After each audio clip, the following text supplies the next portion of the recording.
হানাফিরা মাসলা মাসাইলের ক্ষেত্রে একটু বেশি দাকিক হয়। আহলে হাদিসরা বলবে জায়েজ না জায়েজ, হালাল হারাম, মাঝখানে কোনো অপশন আহলে হাদিসরা রাখে না। হানাফিরা অনেক অপশন রাখে, বলবে ফরজ, ওয়াজিব, সুন্নাত, নফল, মুস্তাহাব, পাঁচটা। কয়টা? পাঁচটা। মানে ওরা একটু বেশি যাচাই বাছাই করে যে এটা মুস্তাহাব, এটা নফল, এটা সুন্নাত, এটা ওয়াজিব, এটা ফরজ। আর আহলে হাদিসদের মতে দুইটাই, হয় ফরজ না হয় সুন্নাত, কোনো অপশন নেই, হয় ফরজ না হয় সুন্নাত। এবার হালাল হারামের ক্ষেত্রে ওদের কাছে দুটো অপশন, মাকরু, হারাম। মাকরু আবার দুই ভাগে, মাকরু তানজিহি, মাকরু তাহরিমি। মাকরু তাহরিমি মানে হারামের নিকটবর্তী। তো হানাফিরা যারা দাকিক মাসলা মাসাইলের ক্ষেত্রে, তিনি এই বইয়ে লিখেছে যে হানাফি মাযহাবের মতে সালাতে মুখ ঢেকে ইবাদত করা মাকরুহে তাহরিমি, মানে হারামের কাছাকাছি মাকরু। তাহলে আব্দুর রাজ্জাক বিন ইউসুফ তার ফতোয়ায় একক, এটা কিভাবে হলো? সম্মানিত উপস্থিতি, 3 ফিট দূরে দাঁড়ানো, মসজিদ বন্ধ হয়ে যাওয়া।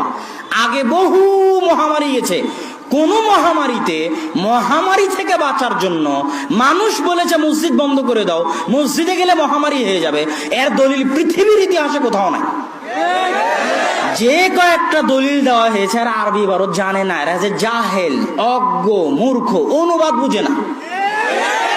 অনুবাদে বলা আছে, আরবি অনুবাদে বলা আছে যে মহামারীর কারণে গ্রামকে গ্রাম মানুষ মরে এমন ভাবে সাফ হয়ে গেল যে লাম ইয়াবকা আহাদুন, কেউ নাই সালাত আদায় করার। সালাত আদায় করার যেহেতু কেউ নাই, এই জন্য মসজিদ বিরান পড়ে আছে। কথা বুঝতে পারেননি? ওই ইবারত তুলে বলতেছে এই দেখেন মহামারীর কারণে মসজিদ বন্ধ করা যাবে। তোমাকে আরো 10 বছর পড়তে হবে, যদি আমি ভাই বলতে চাই না। কিন্তু এত বড় অজ্ঞতা দেখলে মাথা ঠিক থাকে না, এত বড় মূর্খতা দেখলে মাথা ঠিক থাকে না। আরবি বড় বুঝো না ফতোয়া তোমাকে কে দিতে বলেছে? অনুবাদ বুঝো না কে ফতোয়া দিতে বলেছে? এমন কোন নজির নাই ইতিহাসে, বরং পাল্টা উল্টা নজির আছে। উল্টা নজির দেখবেন, আল মাউন ফি তাউন, পূর্ণ নামটা ঠিক হলো কিনা জানি না, ইবনু হাজার আসকালানির বই, মহামারীর উপর লেখা। ইবনু হাজার আসকালানি 400-450 হিজরির ঘটনা নকল করতেছে, দামেস্ক, সিরিয়া, ফিলিস্তিনের ঘটনা নকল করতেছে। ভয়ঙ্কর মহামারী, গ্রামকে গ্রাম সাফ হয়েছে সেকেন্ডে। কে কাফন দিবে, কে জানাজা দিবে, কাকে কোন কবরে দেওয়া হবে ভাবার সময় নাই, গণকবর।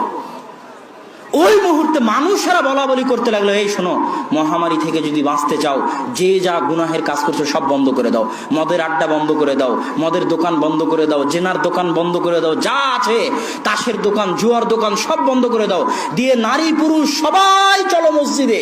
ইবনু হাজার আসকালানি নকল করতেছে, নারী পুরুষ সব ভেঙ্গে মসজিদে চলে গেল। বলছে মসজিদে গিয়ে কাঁদো,